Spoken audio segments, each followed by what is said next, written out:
എൻ്റെ പേര് ഷിജി, ഇതെൻ്റെ മകള് നമിത. ഞങ്ങളൊരു ഹിന്ദു കുടുംബത്തിൽ നിന്നാണ് വന്നിരിക്കുന്നത്. അതിനിടയ്ക്ക് എൻ്റെ കൈ സ്ഥിരം വേദനയായിരുന്നു. കൈ ഡോക്ടറെ 2-3 പ്രാവശ്യം കാണിച്ചപ്പോഴും അത് 35 വയസ്സ് കഴിഞ്ഞാൽ ഉണ്ടാവും എന്ന് പറഞ്ഞു. അങ്ങനെ മരുന്ന് കഴിച്ചുകൊണ്ടിരുന്നു.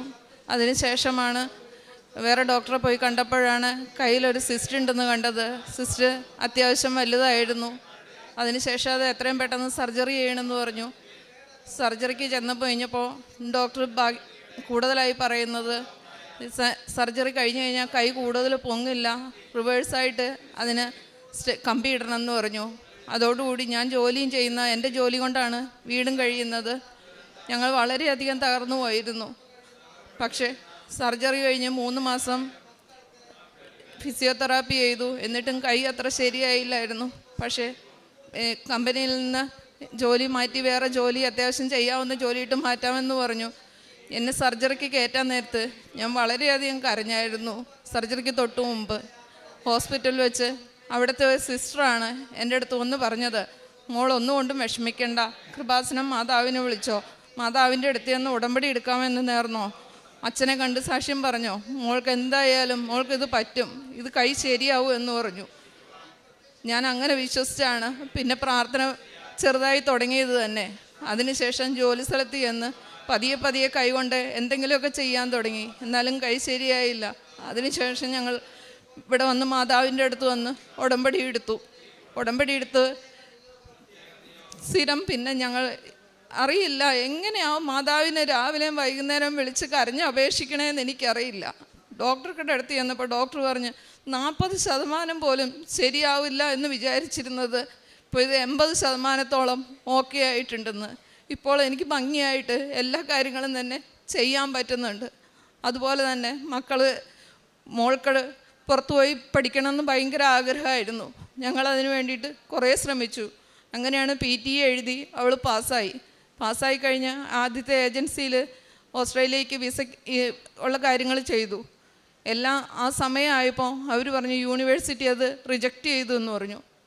അതോടുകൂടി ആകെ വിഷമായി. രണ്ടാമത് ഞങ്ങൾ ഒന്നും കൂടി ശ്രമിച്ചു. അപ്പോൾ ആ കാര്യങ്ങളെല്ലാം ഒരുവിധം തടസ്സങ്ങളോടുകൂടിയാണ് മുന്നോട്ട് പോയിക്കൊണ്ടിരിക്കുന്നത്. എല്ലാ തടസ്സങ്ങളിലും ഞാൻ മാതാവിനോട് വിളിച്ചപേക്ഷിച്ചുകൊണ്ടിരുന്നു. പക്ഷേ എൻ്റെ ഉടമ്പടി പ്രാർത്ഥന നേരായ രീതിയിലായിരുന്നില്ല.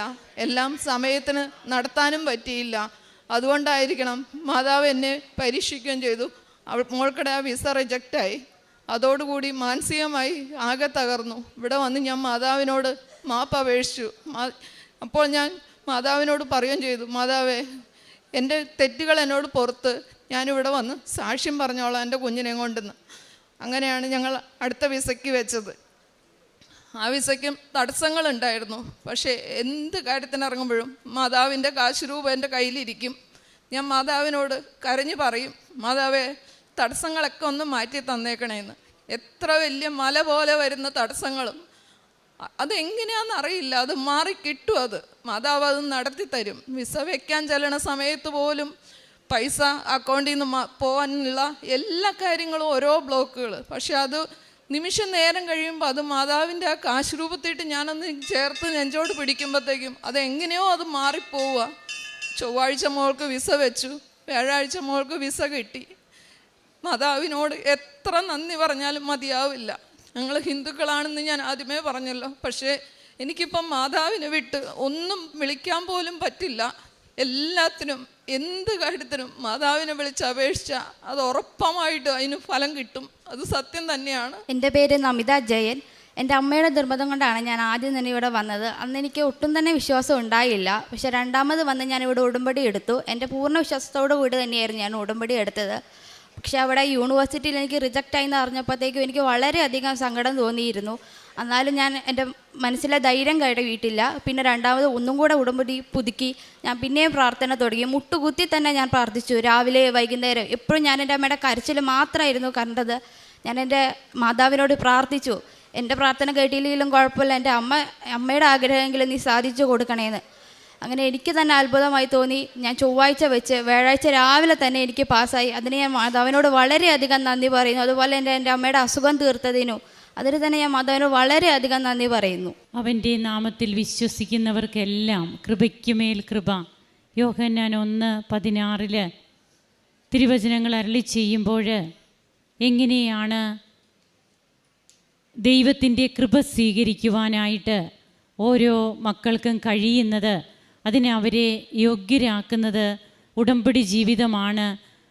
ഉടമ്പടിയിൽ ദൈവത്തോട് ചെയ്യുന്ന വാഗ്ദാനം അത് എങ്ങനെയാണ് വ്യക്തികൾ പാലിക്കുക, തങ്ങൾ ഏത് പരിതസ്ഥിതിയിൽ നിന്ന് വരുന്നവരാണ്, തങ്ങൾക്കിന്ന് എങ്ങനെയാണ് ഈശോയും അമ്മയും നെഞ്ചോട് ചേർത്ത് കാശ്രൂപം പിടിച്ച് പറയുന്ന ഒരു കാര്യവും അമ്മ നിരസിക്കില്ല.